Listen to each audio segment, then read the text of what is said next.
Good morning বন্ধুরা, কেমন আছো সবাই? আশা করি সবাই ভালো আছো আর আমি ভালো আছি। এখন বাজে 9টা, প্রায় বেজে গেছে। ভাত বসাতে যেতে হবে। গুড মর্নিং বলে দিয়েছে গুগলু। Good morning. আমার কাজ হয়ে গেছে, চা খেলাম। আর কয়দিন থেকে কয়দিন থেকে প্রায় 4-5 দিন থেকে আমার বর মাঠে যাচ্ছে, পাট ছাড়াচ্ছে। তো এবার রান্না বান্না নিরামিষই রান্না হচ্ছে কয়দিন থেকে। ও মাঠে যাচ্ছে, এবার মাছ টাছগুলো কেউ নিতে পারছে না। আমাদের এখান দিয়ে মাছওয়ালা যায়, কিন্তু কখন যে বেরিয়ে যাচ্ছে, ও ধরো দোকান খোলা থাকে, ও নিয়ে নেয়। এবার কখন যে মাছওয়ালা চলে যাচ্ছে দেখতেও পাচ্ছি না। আজকেও দেখতে পাইনি, 3 দিন ধরে নিরামিষ রান্না হচ্ছে। কালকেও নিরামিষ হয়েছে, পরশুদিন আজকেও মনে হয় নিরামিষ রান্না হবে। কী রান্না হবে আজকে? এবার সবজিও নেই। জেঠুকে বলেছি কটা সবজি পাঠিয়ে দিতে। দেখি নিচে যাই, দেখি কি রান্না হবে। আর এই ভোরবেলা ঘুম থেকে ওঠার আগে ভোরবেলা চলে যায় মাঠে, আর বাড়ি আসে, জলখাবারটা খেতে আসে 10টার সময়। তারপরে আবার বাড়ি আসে 3টে, 3:30 সময় বাড়ি আসে। এখন মাঠে প্রচুর কাজের চাপ। এখন মনে হয় 1 সপ্তাহ টানা পাট ছাড়াবে। এখন দেখছি কালকের থেকে একটু রোদের জোরটা হয়েছে। কালকে তো একটু বৃষ্টি হচ্ছিল, কালকেও খুব রোদের জোর হয়েছে, আজকেও খুব রোদের জোর হয়েছে। যাই হোক, আমি আমার কাচাকুচি মোটামুটি সব কমপ্লিট। এই রোদ উঠেছিল, আমি কালকে অনেকগুলো কেচে নিয়েছি, আজকে আছে 2-1টা কেচে নেবো। যাই হোক, তো নিচে দেখি যদি কোনো চচ্চড়ি কিছু না থাকে, আমার ছাদে শাক আছে, শাকগুলো তুলবো। আর নিচেও শাক আছে, কুমড়োর শাক। ওই কুমড়োর শাক একদিন খেয়েছিলাম, কি দারুণ খেতে ছিল। কুমড়োর শাকের কুমড়ো ডাঁটা তুলবো, দেখি যদি সবজি না থাকে। মা আবার ওই কুমড়োর শাক খুব একটা পছন্দ করে না। এবার খেলে আমি আর জেঠু আর মা খেতাম, কিন্তু মা খুব একটা ভালোবাসে না, তো দুজনের জন্য রান্না করতেও ইচ্ছা করে না। যাই হোক, চা খেলাম। আর আমার জানো তো, এই মাস 6 আগে এই সিঁড়ি দিয়ে নামতে গিয়ে আমার পায়ে লেগেছিলো। এই পায়ে এই জায়গাটা এরকম করে মোচকা খেয়ে যায় না, পা মোচকা খেয়ে যায় না, এরকম পাটা সিঁড়ি দিয়ে নামতে গিয়ে মোচকা খেয়েছিলো। সেই থেকে কোনো মতে ব্যথাটা ভালো হচ্ছে না, মানে ভালো হয়ে যাচ্ছে, আবার দেখছি হচ্ছে। ডাক্তার বলেছিল বরফ দিয়ে শ্যাক করতে, বরফ দিয়েছিলাম, তাতে কমে যাচ্ছে। আবার ব্যায়াম ট্যায়াম যখন করি না তখন কমে যায়, কিন্তু ব্যায়াম মাঝে মাঝে ওই যে মানুষের বাঙালিদের কোনো জিনিসই একভাবে সহ্য হয় না। ব্যায়াম করি তো, দিয়ে আবার 2 দিন পর বন্ধ করে দিই, দিয়ে আবার পায়ে যন্ত্রণা শুরু হয়ে যায়। আজকে আমার এত যন্ত্রণা হচ্ছে, কালকে রাত্রেবেলা বরফ দিয়ে ডললাম, মলম দিলাম, কিন্তু খুব রাত্রেবেলা ভিতরটা একদম টিপ টিপ টিপ টিপ করছে, এত যন্ত্রণা করছে। ওটা মনে হচ্ছে আমাকে এক্সরে করতে হবে পায়ে। আমি ভালোই বুঝতে পারছি এত যন্ত্রণা সহ্য হচ্ছে না, সিঁড়ি দিয়ে ওঠানামা করতে পারছি না। আবার এক সময় তো ভেতরে মনে হচ্ছে যেন কী হলো কে জানে, এত যন্ত্রণা শুরু হয়ে যাচ্ছে। মানে বসে থাকতে থাকতেই পায়ের ভেতরে যন্ত্রণা আরম্ভ হয়ে যাচ্ছে, ঘুমোচ্ছি, শুয়ে আছি, তখনও যন্ত্রণা আরম্ভ হয়ে যাচ্ছে। আটা চলা করতে গিয়ে যে কী লাগছে, ঘর ঝাড় দিচ্ছি, ঘর মুছছি, তখন খিচখিচ করে লাগছে। পাটা আমাকে ডাক্তার দেখাতেই হবে মনে হচ্ছে। কমে যায় আবার হয়, মানে কী বলবো, শুকনো বিপদ। সিঁড়ি দিয়ে নামতে গিয়ে পাটা মুচকে গেছে, প্রায় ক্যাচ ক্যাচ করে।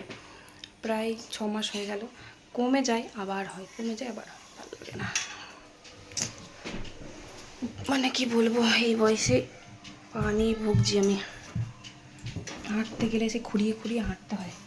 এগোবলো, নিচে 9টা প্রায় বেজে গেল। এই 2-4 দিন থেকে পায়ে যন্ত্রণাটা খুব বেড়েছে। আগে যন্ত্রণা মানে লাগার পর এই 6-7 মাস হলো লেগেছে। আরে পায়ে হাঁটতে গিয়ে মোচকা খায় না, মোচকা খেলে পারে যে এরকম ব্যথা যে এতদিন থাকে জানতাম না। সে কতদিন হয়ে গেল সিঁড়ি দিয়ে মানে সেই হনুমানের মতো লাফাতে লাফাতে যাচ্ছিলাম, দিয়ে এমনভাবে পাটা দুমড়ে মুচকে গেছে না, কি বলবো, তখন খুব যন্ত্রণা হচ্ছিল। সেদিন তো বরফ দিয়েছিলাম, কমে গিয়েছিল। তারপর মাঝে সাঝে আবার অনেকবার বরফও দিয়েছি, মলমও দিয়েছি, ওষুধও পর্যন্ত খেয়েছি যন্ত্রণার জন্য, ভালো হয়ে যায় মাঝে মাঝে। প্রায় আবার দেখি অনেক দিন পর পর আবার লাগে। আর এমন লাগছে এই 2 দিন থেকে এত যন্ত্রণা হচ্ছে, মানে ব্যথা ধরো হাঁটতে গেলে লাগে, আবার এই 2 দিন থেকে দেখছি মাঝে শুয়ে আছি রাত্রেবেলা, ও মা যন্ত্রণা আরম্ভ হয়ে যাচ্ছে। সেই কেটে গেলে যেমন গপ গপ করে না, সেই রকম যন্ত্রণা শুরু হয়ে যাচ্ছে। এই কি অশান্তি! এরকম যন্ত্রণা হলে পারে কাজ করতে পারবো বলো তো? এখন যদি এই অবস্থাতেই যদি আমার পা নিয়ে পড়ে থাকি, তাহলে কি করে হবে বলো তো? আমার কত কাজ থাকে বাড়িতে, ছেলেপিলে নিয়ে সিঁড়ি দিয়ে কতবার ওঠা পাড়া করতে হয় তার কোনো ঠিক আছে? আর আমি ঘর মুছছি, ঘর ঝাড় দিচ্ছি, মানে পাটা এক পা ফেললেই যন্ত্রণা শুরু হয়ে যাচ্ছে, মানে কিচকিচ করে লাগছে।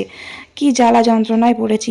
তো বরফ দিয়েছিলাম, বরফ দেওয়াতে কিন্তু কমে যায়, চেপে চেপে বরফ দিলে কমে যায়, তারপরে গরম শ্যাক দিলে কমে যায়। দেওয়া হয় না, গাফিলতি করে মাঝে মাঝে দেওয়া হয়, রোজ দেওয়া হয় না, যন্ত্রণাটা আরও বেড়েছে। আবার কয়েকদিন খুব ব্যায়াম করেছিলাম, ব্যায়াম করার কারণে কিন্তু একেবারে কমে গিয়েছিল, একেবারে। তারপর আবার ব্যায়াম করা বন্ধ করে দিলাম, ব্যাস আবার শুরু হয়ে গেছে। আমি ওই সন্ধেবেলার দিকে, মানে সন্ধে না রাত্রেবেলার দিকে 9টা থেকে 10টা অবধি 1 ঘন্টা মতন ব্যায়াম করতাম। ওই যে কোনো জিনিসই মানে ধৈর্য ধরে করার ক্ষমতা নেই, করতাম তো শরীরটা ভালো থাকতো, ব্যায়াম করলে শরীর সত্যি করেই ভালো থাকে, ঝরঝরে থাকে শরীর। তো ব্যায়াম করা বন্ধ হয়ে গেছে, দিয়ে আবার দেখছি পায়ে যন্ত্রণাটা হচ্ছে। যাকে তো নিচে এলাম, নিচে এসে হাঁড়ি কড়াইয়ে মাটি দিলাম, দিয়ে ভাতটা বসিয়ে দিলাম। আর আমি যখন নিচে আসি না, তখন মায়ের যতক্ষণ কাজ হয়ে যায় মা করে, তারপর আমি নিচে আসি যখন, মা উনুনটা জ্বাল দেয়, আমি মাছ টাছ কাটার থাকলে মাছটা কেটে নিই, তারপর চাল টালগুলো আমি ধুয়ে দিই। তারপর মা উঠে যায়, কারণ আমাদের কাঠের জালে রান্না তো, জাল না দিলে না উনুনটা নিভে যায়। এখন বর্ষাকাল পড়েছে তো উনুন একটু ভিজে ভিজে থাকে, তবুও আমার উনুনের ভেতরে সেই সরা দেওয়া আছে বলে তাই জল ওঠে না। তাই ওই যে আমার গুবলু জানো তো একদিনকে কি করেছে, বিকেলবেলাটা ধরো আমি ওপরে থাকি, ও নিচে এসে খেলা করে, ও ওই কাকিমাদের কল থেকে জল নিয়ে এসে প্রায় 3-4 বার করে একটা কোটোতে করে জল নিয়ে এসে উনুনের ভেতর ভরে দিয়েছে। সকালবেলা দেখি এত জল কেন, মানে জল ছেঁকে বার করতে হলো, এত জল ঢেলেছে। আমি ভাবছি বৃষ্টি নেই, সারা রাত কাল বৃষ্টি হয়নি, তাহলে উনুনের মধ্যে জলটা হলো কি করে। তারপর কাকিমা বলছে তোমার ছেলে করেছে এই কাণ্ড। কি বলবো বলো তো, সারাক্ষণ বিকেলটা মানে নিচে আমি আসতে দিতে চাই না, আসলে বিকেল টাইমটা আমি আমার কাজ করি তো, খুব দুষ্টুমি করে, জন্য নিচে যেতে বলি, কিন্তু নিচে এসে যে নিচে এত দুষ্টুমি করে, জল টল ঘাটে, ঠান্ডা লাগবে, কি বলবো। যাই হোক, তো মাছ ওদিকে তোমাদের বললাম না যে কি রান্না করব, কয়েকদিন থেকে আমার বর তো বাড়িতে নেই, সেই মাছটা ধরো ওই তো কেনে, বাজার তো মাঝে সাঝে যায়, আবার বেশিরভাগ দিনই আমাদের এই বাড়ির সামনে দিয়ে মাছ যায়, সবজি যায়, ওখান থেকে নেয়, মানে বাজারটা খুবই কম যায়, হাতের কাছে পেয়ে গেলে আবার কে কিনতে চায় বলো তো বাজারে। আর এমনিতেও বাজার আমাদের বাড়ি থেকে খুব বেশি দূরে না, একটু হাঁটলে বা সাইকেল করে গেলে আরও তাড়াতাড়ি হয়ে যায়, সাইকেলে গেলে হয়তো 5 মিনিট লাগবে যেতে। যাই হোক, তো জেঠু আবার বাজার থেকে মাছ পাঠিয়ে দিয়েছে, এদিকে আবার বাড়ির সামনে দিয়ে মাছওয়ালা যাচ্ছিল, বাবার ছোট ছোট চুনো মাছ খেতে ইচ্ছে হয়েছে, বাবা আবার চুনো মাছ নিয়েছে। মানে দেখো কী রান্না হবে 2 রকমের মাছও চলে এসেছে। তো আমি ওই মাছ, জেঠু যে মাছটা এনেছিল সিলভার মাছ, ওই মাছটা আমি কাটলাম, কেটে অর্ধেকটা রেখে দিলাম ফ্রিজে, কারণ অতটা লাগবে না, বড় মাছ তো। তারপর অর্ধেকটা নিয়ে আসলাম, ওটা ঝাল করব বা ঝোল যা হোক করবো। আর ওই চুনো মাছটা কিন্তু পেঁয়াজ দিয়ে ঝাল খাবে বাবা। যাই হোক, তো ভাত দেখছি এসেই হয়ে গেছে, তো সঙ্গে সঙ্গে আমি ভাতের ফ্যানটা ঝরিয়ে দিলাম, তা নাহলে আবার ভাত গলে যাবে। আর চাল কুমড়ো, ওই যে সেদিন রান্না করলাম না চাল কুমড়ো, তার অর্ধেকটা ছিল, ওই অর্ধেকটা আবার কি করব, সর্ষে বাটা দিয়ে রান্না করলাম, সর্ষে অল্প একটু পোস্ত কিন্তু দিয়েছি। চাল কুমড়ো কিন্তু গরম গরম ভাতের সাথে গরম গরম খেতে দারুণ লাগে, আর একটু পোস্ত দিলে তো আর দেখে কি, খুবই টেস্টি হয়।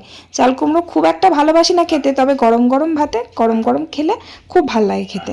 যাই হোক, দেখতেই তো পেলে কি কি রান্না করলাম, চাল কুমড়ো রান্না করলাম, আর মাছটা পেঁয়াজ দিয়ে ঝাল চচ্চড়ি করলাম, আর বড় মাছটা ভাবলাম ঝাল করব, তারপর ভালো আলু ছাড়া আবার খেতে পারে না আমার বড় ছেলে, আমিও খেতে পারি না যদিও, তাই একটা আলু দিয়ে একটু ঝোলই করলাম, মাছটা টাটকা মাছ, আর একটু ডালও করেছি। ব্যাস আমার রান্না শেষ, এবার রান্নাঘরটা উনুনটা ভালো করে পরিষ্কার করে নিকিয়ে নিচ্ছি আর কি।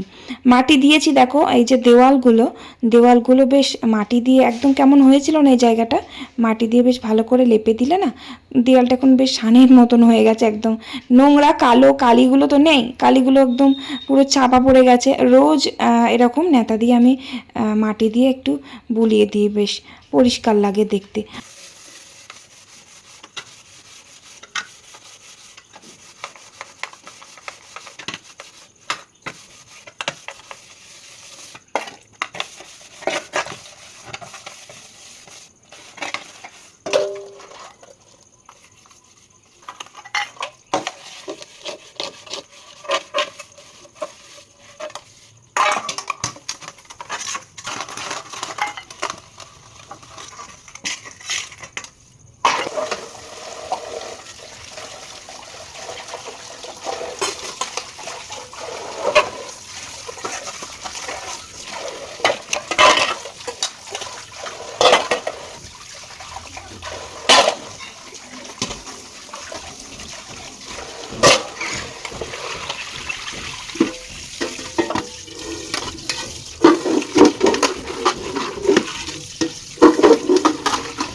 রোদটা একবার দেখো, খা খা করছে রোদে রোদে রোদে, সূর্যি মামা তো একেবারে আজকে রোদের জোরটা দেখেছো? সকাল থেকে এরকম রোদের জোর দিয়েছে আজকে। কালকেও একটু রোদ হয়েছিল, তো কালকে আমি অনেকগুলো জামা কাপড় কেচেছি। আজকেও মেঘ মেঘ করছে একদিকে, আবার একদিকে এরকম রোদের জোর, মানে এত রোদের জোর মাথা চিনচিন করছে। আমার বড় ছেলে তো ছাদে এসে বলেই গেল যে ঘরে গিয়ে নিচে গিয়ে কাচতে পারছো না, এখানে ছাদে কাচাকুচি করছো, খুব রোদ যে। বেশি কাচবো না তো, ওই মশারিগুলো ঘরের মশারি দুটোই কাচবো, 2 ঘরে 2টো মশারিগুলো খুব নোংরা হয়েছে। আর মশারি দেখবে যে ওপরের দিকটা, মানে পাখা যেখানে থাকে, ওপরে যদি সিলিং পাখা থাকে, ওই সিলিং পাখা ওপরের দিকটা যেটুকুনি গোল হয়ে ময়লা হয়, নোংরা হয়।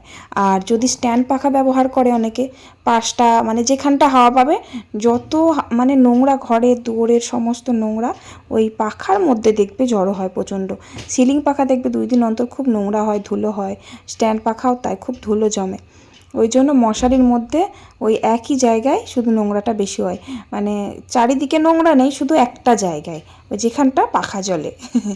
যাই হোক, তো কাচাকুচি করলাম, মেলে দিয়ে আসলাম, দিয়ে চান টান করে গুগলুকে খাইয়ে তারপর খেতে বসলাম। আমাদের খেতে খেতে লেটই হয় জানো তো, 3:30 4টে এরকম বেজে যায়, কারণ আমার বাবা আসে তারপর খায়। আর বড় ছেলে বাড়িতে থাকলেও ও খেতে চায় না, আবার খুব খিদে পেয়ে গেলে তখন আবার খেয়ে নিই।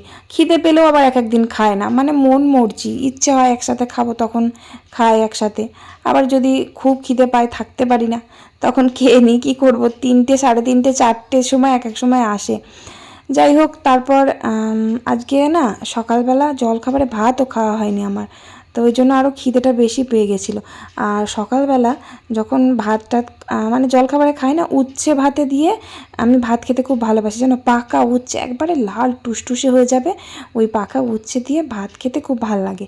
তো মা সকালে আমার জন্য উচ্ছে ভাতে দিয়েছিল, মানে আমি দিয়েছিলাম, তো সবাই খেয়েছে, শুধু আমি খাইনি, সকালে ভাত খাইনি বলে, তাই উচ্ছে ভাতাটা ছিল। তো এবার দুপুরবেলা আমি উচ্ছে ভাতাটা নিয়ে আসলাম, কি অমৃত লাগে সত্যি করে, গরম গরম ভাত হতে হবে, আর পাকা উচ্ছে ভাতে আর একটু সামান্য ঘি, কি দারুণ লাগে, এক থালা ভাত খাওয়া হয়ে যায় জানো, এত ভাল লাগে খেতে। মানে যারা খায় তারাই জানে, যারা উচ্ছে খায় না তারা তো বলে মা গো এইসব দিয়ে আবার কেউ ভাত খায় নাকি, তাই বলে। যাই হোক, তো আর ওই খেতে বসে খুব কষ্ট হচ্ছে, ওই বাবু হয়ে বসেছি জানো তো, চেয়ার টেবিলে, চেয়ারের মধ্যে আমি পায়ে যন্ত্রণা করছে, কোনোভাবে পাটা নিচে রাখতে পারছি না, এত পায়ে ব্যথা করছে। হাঁটাচলা করার সময় যেমন লাগছে তেমন বসে থাকলেও কিন্তু পায়ে যন্ত্রণা করছে। রান্না করতে বসেছিলাম যখন, বসে বসে রান্না করলে অসুবিধা হচ্ছে না, বারবার ওঠানামা করলে মানে উঠছি, ধরো এঘর ওঘর করছি, তরকারি রাখতে যাচ্ছি, কোনো দরকারের জিনিস আনতে যাচ্ছি, তখন পায়ে ব্যথাটা লাগছে। কি জানি, মনে হয় এক্সরে করতে হবে, ডাক্তার দেখাতে হবে, মানে একটার পর একটা লেগেই রয়েছে, ভালো লাগে না আমার। আমি ভাবছি এমনিই কমে যাবে, তা নয়, সে ডাক্তার দেখাতেই হবে। যাই হোক, যাবো, দেখি, খুব বাড়াবাড়ি হলে তো নিজেকেই কষ্ট সহ্য করতে হবে, আর বারবার সিঁড়ি দিয়ে ওঠা নামা, সে আমাকেই কষ্ট, আমারই কষ্ট হবে। তাই যাবো একদিন, দেখি ডাক্তারের কাছে, হাড়শিরার ডাক্তার দেখাতে। যাই হোক, খাওয়া দাওয়া করলাম, খাওয়া দাওয়া করে বাসন টাসনগুলো ধুয়ে নিলাম। তারপর সন্ধেবেলায় যে সন্ধেটা দিয়ে দিচ্ছি, আর আমি ভিডিওটা এখানেই শেষ করছি।